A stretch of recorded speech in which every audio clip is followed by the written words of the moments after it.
look, he got a small reprieve, and that's simply because I do think the judiciary is mindful that there are Republicans in Congress that would like to limit the authority a judge has to have one ruling create an entire nationwide injunction, which is why I think the appeals court just said, okay, we're going to let this stay until the process plays out. But he's going to lose this fight, whether it goes to the Supreme Court or not. He's going to lose it.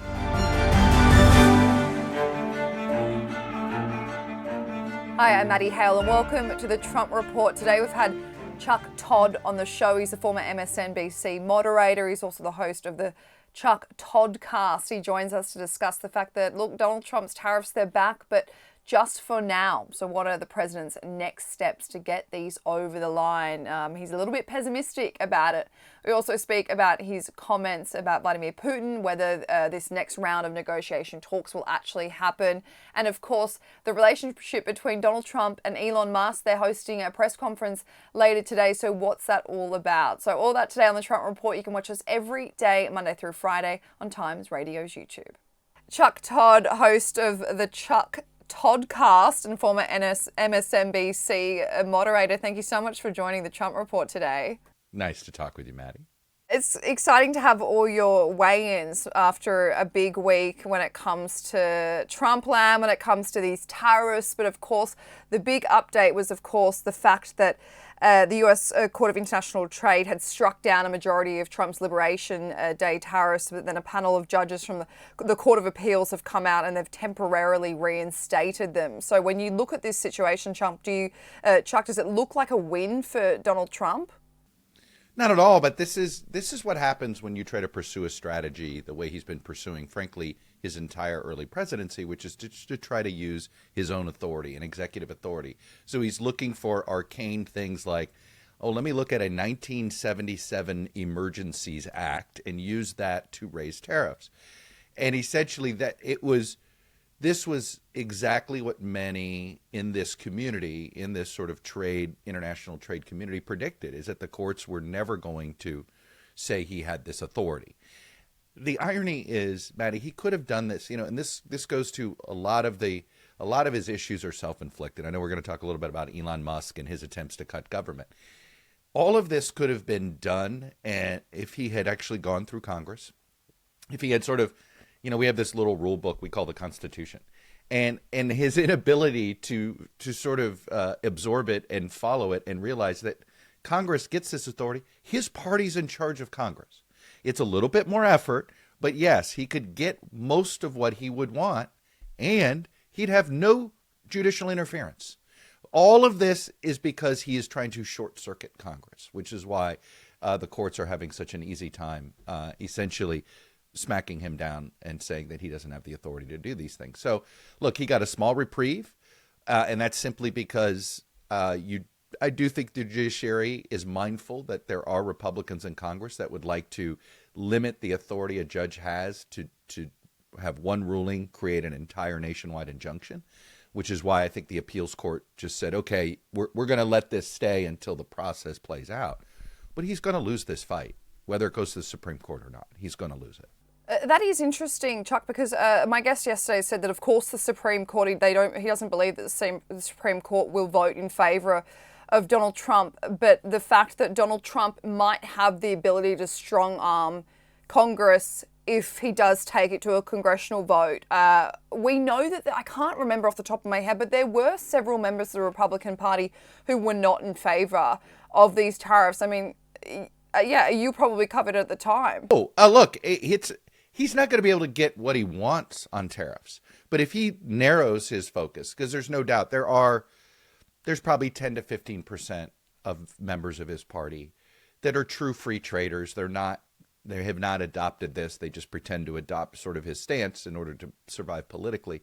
But I think that would be uncomfortable. I mean, some have spoken out pretty clearly. People like Rand Paul, Lisa Murkowski, and for Rand Paul, it's ideological. Lisa Murkowski, who's Alaska, any state that borders one of our oceans, okay, is going to be, if they're Republican or Democrat, more on free trade. Those economies are powered, those ports, right? Those economies are powered by these free trade agreements. So they're going to come out of it, come against it anyway. he's not going to get everything he wants out of Congress. That's true. But what he would get would be durable and would be lasting. What he's trying to do now is, at best it lasts his term, but realistically, I don't think the courts are going to continue to question his authority on this. The ruling from these judges, Chuck, was basically, as you mentioned, that they thought that his justification for these tariffs was an abuse of power, that saying that it was a national emergency was an abuse of power. I mean, we saw what Justin Trudeau went through when he enacted a declaration of emergency. So it's kind of a tricky thing to be doing. But his response, Donald Trump's response to this, he said that in a lengthy post on Truth Social, just read it out for our viewers, he said there's a difference between having a rich, prosperous and successful United States of America and then quite the opposite. So he's basically saying without these tariffs that he wanted to instate on Liberation Day, April 2nd, America won't be as rich and prosperous as it could be. But economists would tell you the opposite. So several Republican Party members would tell you the opposite. So I wonder, how does Donald Trump get these to stick? Or what is the next step that he's probably deciphering over with his team? Well, I think they want to see if they can win this court fight. I think they know they're not going to win this court fight. They're looking for other methods and other loopholes. The thing they're not looking at is going through Congress, which would be not an easy path, but it would be the most legal path. It would be the most durable path. And they're not looking at that. They're looking at a couple of, this doesn't get rid of all the tariffs, but what it does get rid of is this blanket tariffs, right? It saves the penguins, if you will, right? The infamous island of penguins that he tariffed as well. So he can't do this blanket across the board, but there are other agreements where he can do tariffs in specific industries. So those steel tariffs are going to stick. Some of these automotive tariffs will stick. On specific industries, he has a bit more authority. It was when he was trying to do this blanket policy is where they're saying you don't have this specific authority. You can on national security grounds make a case on steel. On national security grounds make a case on some of the automotive parts because you can claim some of these parts are being used to make military equipment and things like that.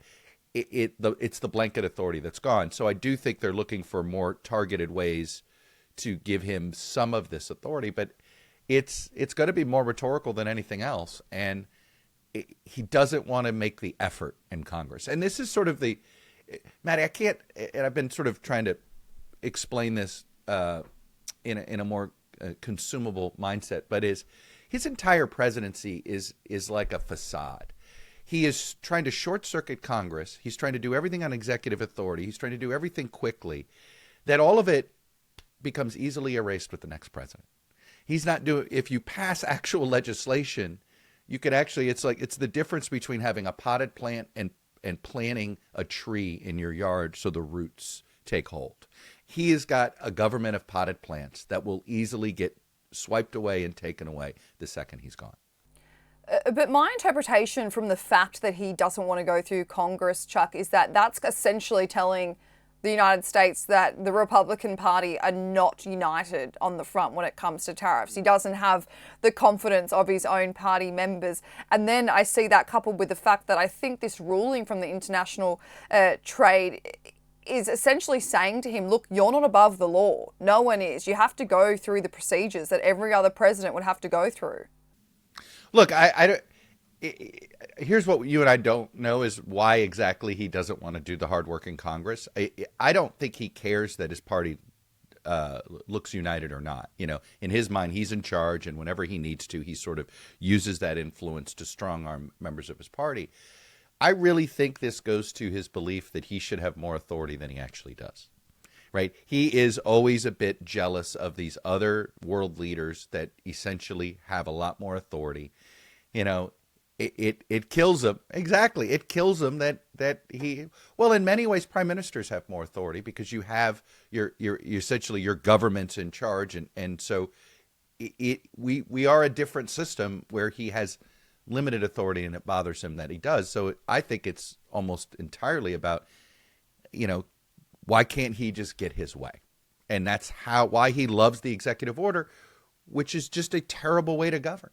And never mind the economic impact here. I mean, if you're a business and you do business outside the United States, You cannot plan anything right now. You cannot plan anything longer than a month at a time. This is absolutely paralyzing our economy. And that's his whole shtick, Chuck, that he is the man that can control the economy in a positive way. But he also loves the fact that everybody has to go to him. Oh, you want to lower these tariffs? You got to come to me. You want to do business in the United States? You got to come to me. That's the way he prefers to operate. We know that there's kind of just a pause. We know that something might happen on June 9th, I think it is, whether they're instated or not, whether they're real or not, these tariffs. But how do you think, MAGA supporters aside, how do you think Americans are feeling? Do you think they were relieved, businesses, small businesses, or American consumers in general, do you think they were relieved when they found out that these tariffs might actually not be enacted? I think you've seen some relief. It was interesting the markets didn't bounce back as quickly as they did after he pulled back on the EU tariffs earlier this week. But what you do see in some initial polling that I've looked at, some of it is state-based and some of it is national-based. The lowest numbers for him on approval are all on the economy. And it's all because of how he's managed tariffs. He's getting his best numbers on how he's handled the border, immigration, and he's getting his worst numbers on the economy. The irony is that during the campaign, he was seen as the best candidate for the economy. So when you look at his numbers, he is, if his job rating is anywhere from about 44 to 48, depending on the number you look at, he's consistently polling below 44 on his approval on the economy, and he's consistently performing above 50% on his managing, for instance, of the border. But on foreign affairs and the economy, his numbers are below his sort of overall approval rating, and that's all because of tariffs, all of it. And that is such a stark contrast, if you, as you mentioned, Chuck, during the campaign and during his first term. And it's almost, it's interesting to compare it with Joe Biden, because any polling with Joe Biden, he performed horribly when it came to confidence on the economy, and he's sitting in the same ballpark as Joe Biden in that area right now. Donald Trump campaigned on the fact that he could A, fix the border, B, make Americans richer, and C, I guess, close these walls down. Well, I think it was to get his enemies. Remember, I think retribution was third. I do think some sort of form of maybe cultural revenge. Right? Oh yeah, sorry, the war on the woke. The war on woke. My apologies. No, it's fine. And this is what I mean. Politics is sometimes very simple. You know it in your country. We know it here, which is people make their decisions based on how much money they have in their pocket, and whether they feel as if they can afford their current state of living. The cost of housing has gone up. The cost of food prices continue to go up. And that's what's punishing him. And these tariffs are only, what they've done is they've sapped consumer confidence. We haven't really been hit by the actual financial penalty yet of the tariffs, right? It's the threat of the tariffs. It's the sort of, the fear that's coming. And it has certainly lowered consumer confidence. It has messed with interest rates. I mean, I think an underrated part of people's concern about the economy is this feeling that people are trapped in their house. If you own a home, you can't get out of it because of mortgage rates right now. It's really hard to sell. And if you don't own a home and you want to buy one, it's out of reach. And I think that is another thing that is sort of a wet blanket on people's perception of the economy right now. Say these tariffs do come to light, they are implemented, and the American consumer does feel the brunt of them, as economists would predict, and a recession comes in later in the year, as the economists do predict as well. Do you think Trump can survive that politically? Well, I guess the definition is what survive, right? And I don't think he is able to hold. His party won't be able to hold one part of Congress, right? I mean, the House is already pretty vulnerable in a status quo political environment. Anything that tilts against Republicans is going to flip the House. The question is whether this economy and a recession would be so bad politically that it would actually flip the Senate, that would indicate a more catastrophic political consequence. I'm a bit skeptical, right? He has a lot. The devotion he has among his core base keeps his floor fairly sturdy, right? It may sit at 40%, but for this to be catastrophic politically, where he'd lose the House and the Senate, his ratings would have to go below 40, which means it would have to be members of his actual coalition starting to peel away. And that's hard to envision. But I wonder how he can hold on to those diehard MAGA supporters if they start to lose money, because we know that he has a lot of lower income households barracking for him, have done since 2015. How can he hold on to them if they start to lose money, can't afford food, can't afford to keep their homes, can't afford rent? Look, I think this is the big worry he's got, and the most likely outcome is these folks will just they won't vote, right? And that's been a hallmark of this new coalition that he's built, which is they're devoted to him, but they don't trust the Republican Party. In fact, these voters never voted Republican until him. So the minute things don't go well, they're not going to feel any loyalty to the Republican Party. So that's why I do think there's many of his supporters will blame the party, not him.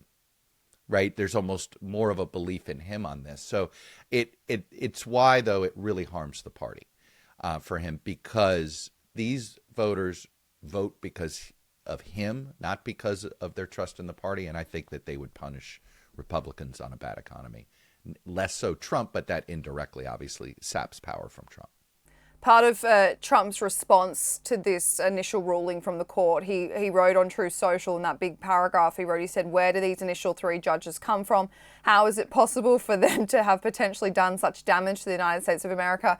Is it purely a hatred of Trump? But you and I both know one of these judges, while he wasn't a staunch Republican or even like a long-time Republican or even a Republican, Timothy Reif, Trump was the one that appointed him to the role. So do you think he's just absolutely regretting that, Chuck? Well, there's more to that post that you were reading. He goes after a gentleman named Leonard Leo. And Leonard Leo is essentially the architect of this sort of conservative shift in our judiciary. Many people say the current 6-3 conservative majority in the Senate was brought to you by Leonard Leo. And he ran this Federalist Society, and he essentially created, this was all, the Federalist Society sort of popped up after we had a Supreme Court justice that was appointed by a Republican named David Souter. And David Souter ended up siding with the liberals all the time. He was a Republican, a George H.W. Bush appointee, and conservatives were like, we're never going to have this again. So we're going to vet these guys before presidents appoint them. And so Leo put together, and it was creating an entire pipeline of conservatives. And what Donald Trump, because, when he won in 2016, the base of the party wasn't a big fan of his. So the institutional base, he obviously has his own base.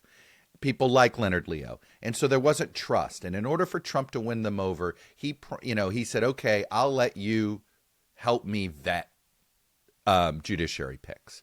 So this is his way of saying, oh, thanks a lot. Everybody, because there's been, it's not just been that Trump judge. There's been quite a few of these holds on some of his executive orders. This hasn't been Biden and Obama judges. They've been Trump and Bush judges.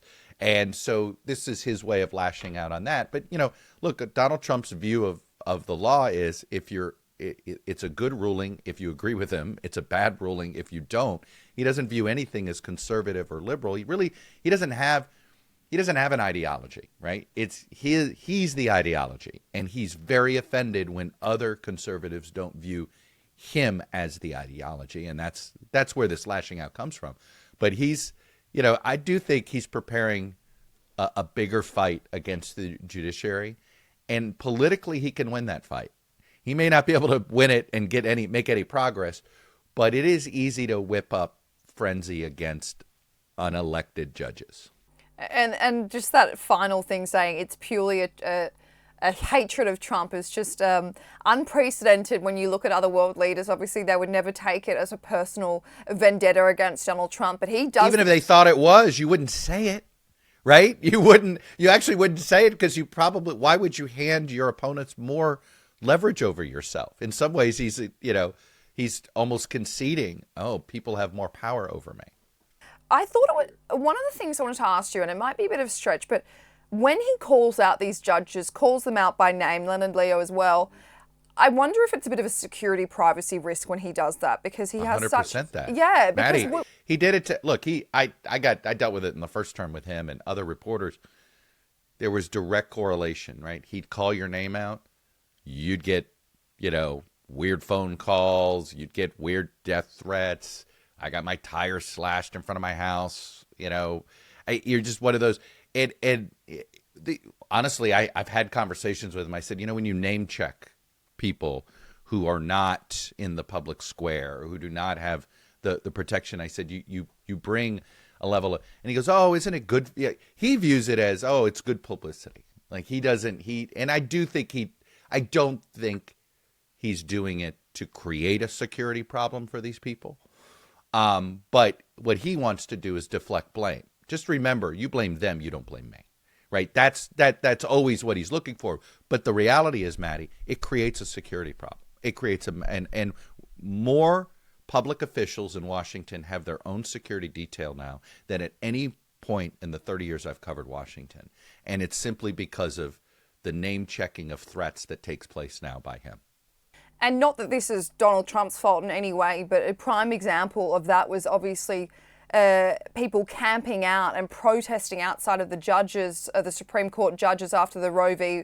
Wade overturn. Of course, that didn't have anything to do with Donald Trump, but it was quite startling to watch these everyday people. I mean, they're high-profile jobs, but it was such a safety risk to have. You're having security details outside these people's homes. It is, and look, Supreme Court justices have always gotten security, but judges further down the roster don't always get that kind of security, and it's actually becoming a bit of a tax on the Treasury. Like it is becoming we don't have enough U.S. Marshals. It's the U.S. Marshal Service that's mostly in charge of judicial security, and we're stretched to the limits on this. And look, you just pointed out what's a truth about our society now, right? Which is whether it's thanks to social media, there's this sense of people feel they don't respect barriers. Right? They don't really respect the barriers that we used to respect, say, 20 years ago. I want to get your thoughts on something that's we speak of the internet and social media, but something that's kind of making the rounds is this taco meme that was coined by the Financial Times journalist Robert Armstrong. It stands for Trump always chickens out. It was kind of coined because of this backflipping of tariffs, because we've seen him obviously Liberation Day, and then he's entering these trade negotiations with various countries. But Chuck, this can't be just about tariffs. Is taco a nickname that can be attributed to other parts of his presidency? Well, he is a blustery guy, right? He talks a big game and he pulls back. I mean, just look at how he deals with Iran. Right. Look at how, or he said, I'll solve the Ukraine-Russia war in a day. I'll blow around to smithereens unless they come to the table. Right. So he enjoys the bluster and all of that. But the fact is, he doesn't back up his words very often. And you can, and particularly in the financial markets. And part of it is he knows, like, he is sensitive to the perception that the economy is not good. And so he does try to manage that. And unfortunately, this is where he's created instability in the economy. He keeps trying. He sees, the markets don't like this round of tariffs. All right, I'll pull back.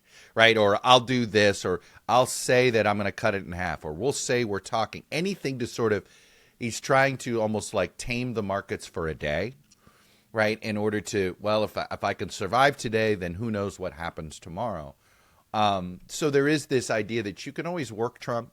And if you're the last person in his ear, you can impact policy versus, just trying to persuade him over time, that if you can just be the last person in his ear. So I do think he's got that reputation. And most people now do manage him in Washington with, you don't assume the first thing he says about an issue is how he really feels.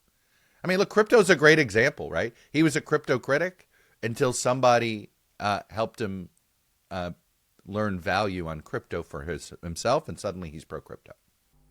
He was asked about it by a reporter, this TACO acronym, and he called it nasty. So do you think when he sees this, do you think this is something that embarrasses him or annoys him? Oh, not only so I don't know this 100%, but based on that interaction with that reporter, I don't think he had ever heard the phrase before. which tells me his staff had been protecting him. They filter what he sees, right? So he sees all the good press, and then they'll feed him selective bad press if it's by people he doesn't like, so it can get him all riled up. I think they protected him from this taco story. So the first time he ever heard it, I think, was that reporter asking him the question. And so this is why his reaction was, well, that's nasty.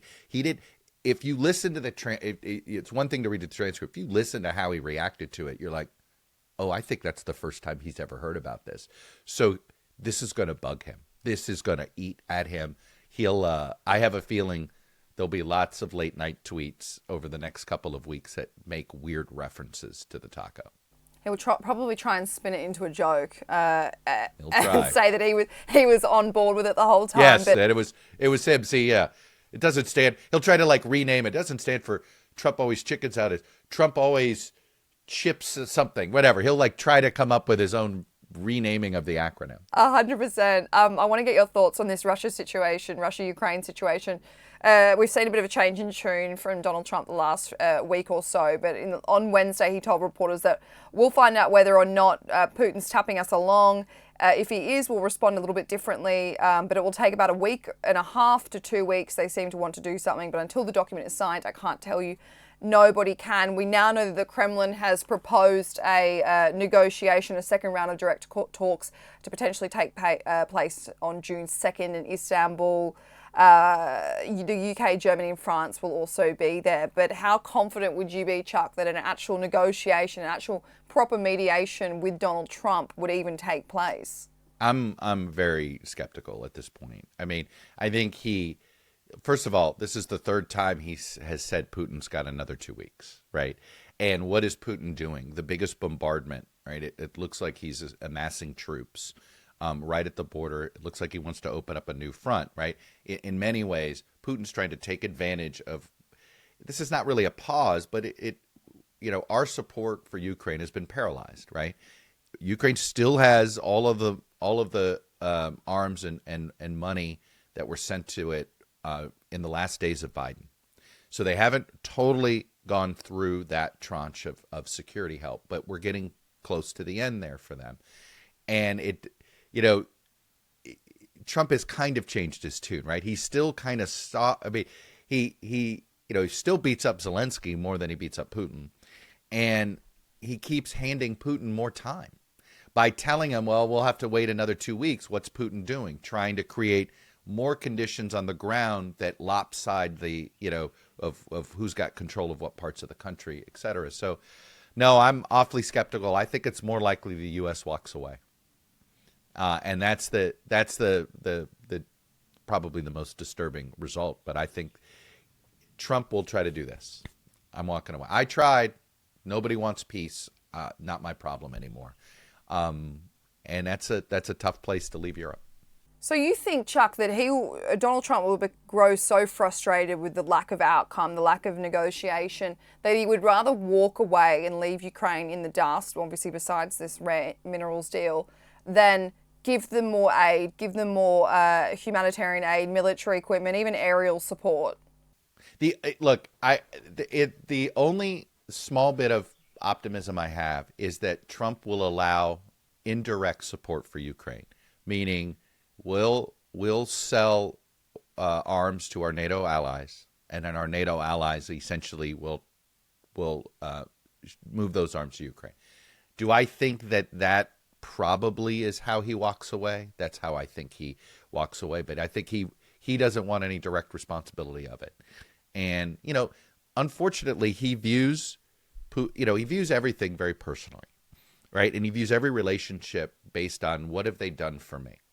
He sees Zelensky as someone who was against him because of the first impeachment, right? Had to do with his phone call to Zelensky. So he's always viewed Zelensky as a Democratic opponent. And he knows that Putin, regardless of what speculation there is about whether what kind of relationship he had with Putin before he became president, he does believe Putin wanted him to win and helped him defeat Clinton. And so he's always seen Putin as kind of an ally, which is why he's softer on Putin. And at the end of the day, He thinks he has to always preserve the opportunity to do business with Putin. He does not feel the same way about Zelensky. So this is why I think the best of the worst outcomes here, Maddie, are and I do think because there's enough Republicans on Congress that want to support Ukraine that he'll allow that sort of backdoor arming of Ukraine, meaning we'll keep selling to Germany, sell to the UK, sell to and those, it will be sort of a transfer like that. But I wouldn't be surprised if we stop directly helping Ukraine and only do it through NATO. Just a final question for you, Chuck. We've obviously seen Elon Musk announce that he's leaving the White House after his 130 days as a short-term employee, but there was so much speculation if these two had a falling out, especially because Elon Musk sat for a CBS interview where he kind of threw shade on Trump's big, beautiful bill so that it would add to the deficit, not take away money, which is, of course, what his entire job was. The two have announced that they're holding a press conference today. So what do you think, any word on what this would be about?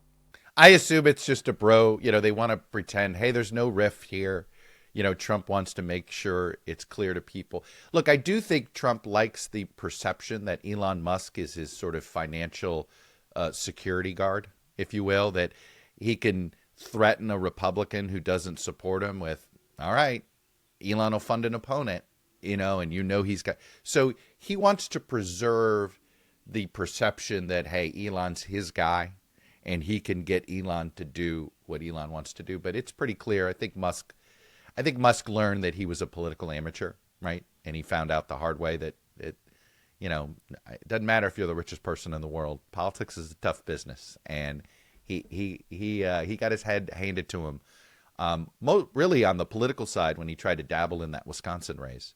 And I think he got caught up in the idea. I think Musk was one of those who thought, oh, they love me. And it's like, no, they don't love you, buddy. They just love your money. And so, yeah, of course he did. Trump uses everybody around him. And that's actually, but in some ways, that's the second term in a nutshell, is that the people that fought him in the first term have decided, well, he is transactional, meaning there's always a price. And if you work with him and pay him off the right way, you can get what you want, which is why the business community largely sort of said, okay, we'll work with him, right? They're not enthusiastic about it, but they feel like, well, we know how it works. And look, Musk decided he needs the federal government. His space business is, you cannot succeed without cooperation with the government. And so for him, the investment in Trump made a ton of sense, right? He had alienated Democrats. He knew that he would get everything he wants. And in that sense, Elon Musk's investment has paid dividends because SpaceX is now the preferred space partner for NASA these days. And he got what he wanted out of it, which is essentially control of the space program. So it's time to leave, and we'll be waiting to watch and see what happens in that press conference if the two just get up there and say they're still friends. So it'll be entertaining. We know that, right? And but it feels like, watching it, this is like a press conference before a big fight, right? It's going to be a lot of words. The question of whether the words are meaningless or not. Chuck Todd, thank you so much for joining the Trump Report today. Thanks, Maddie. This was great. Appreciate it.